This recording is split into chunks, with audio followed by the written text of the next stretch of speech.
আজকের এই বিশেষ সংবর্ধনা অনুষ্ঠানের প্রধান অতিথি, অনুষ্ঠানের সভাপতি, আমার শ্রদ্ধেয় শিক্ষক মণ্ডলী, ম্যানেজিং কমিটির সম্মানিত সদস্যবৃন্দ, বিভিন্ন বিদ্যালয় থেকে আগত প্রধান শিক্ষকবৃন্দ, আমার পিছনে আছেন আমার এই স্কুলের কৃতি শিক্ষার্থী এবং প্রিয় ছাত্রছাত্রী ভাই বোনেরা, সবাইকে আমার ভালোবাসা, শুভেচ্ছা এবং অন্তরের অন্তঃস্থল থেকে কৃতজ্ঞতা জানাই।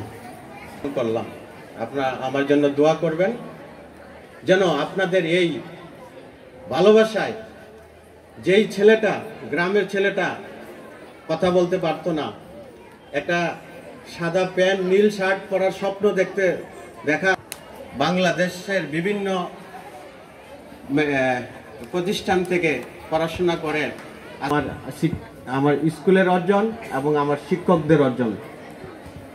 আমি কৃতজ্ঞতার সাথে স্মরণ করছি আজকের এই সংবর্ধনা অনুষ্ঠানে অত্র উত্তর সুরমা এলাকায় শিক্ষা বিস্তারে যারা অতি নিজের জীবন ব্যয় করে বিভিন্ন শিক্ষা প্রতিষ্ঠান গড়ে তুলেছেন, সকল ব্যক্তিবর্গদের আজকের এই অনুষ্ঠানের মাধ্যমে স্মরণ করেছি, কারণ প্রতিষ্ঠিত হয়েছে এবং এই প্রতিষ্ঠান আর অন্যান্য যত ব্যক্তিবর্গ আছে সবাইকে তৈরি করেছে। শুধুমাত্র চিকিৎসা কেন্দ্র চারিদিকে ছড়িয়ে পড়েছে। আমি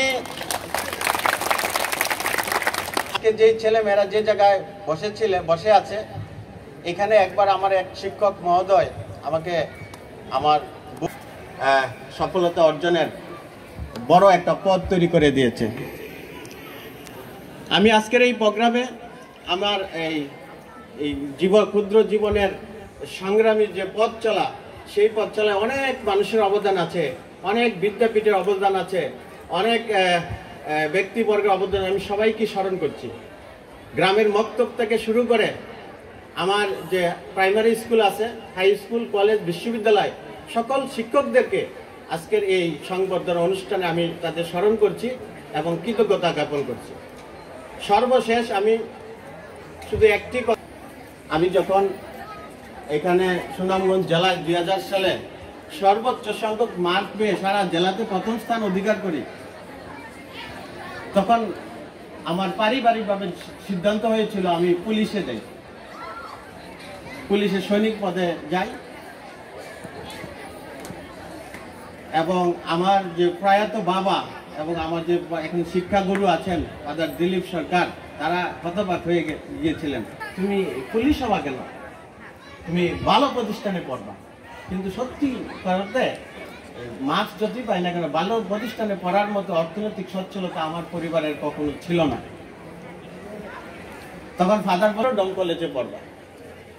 ফাদার একটা চিঠি লিখে দিলেন এবং আমি পরীক্ষায় অংশগ্রহণ করলাম এবং অত্যন্ত দুঃখের সাথে বলতে হয় সেই পরীক্ষায় আমি অকৃতকার্য হই এবং গণিত পরীক্ষায় খুব খারাপ রেজাল্ট করি।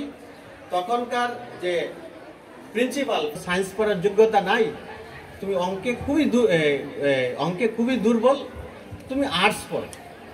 সে কথা যখন আমি ফাদারকে এসে বলি, ফাদার আবার একটা চিঠি লেখার পরিপ্রেক্ষিতে আবার আমি ফাদার বেঞ্জামিনের সাথে দেখা করি। দেখা করার পরে ফাদার তখনও রাজি হয় না আমাকে পড়ানোর। তখন ফাদার বলে, ঠিক আছে,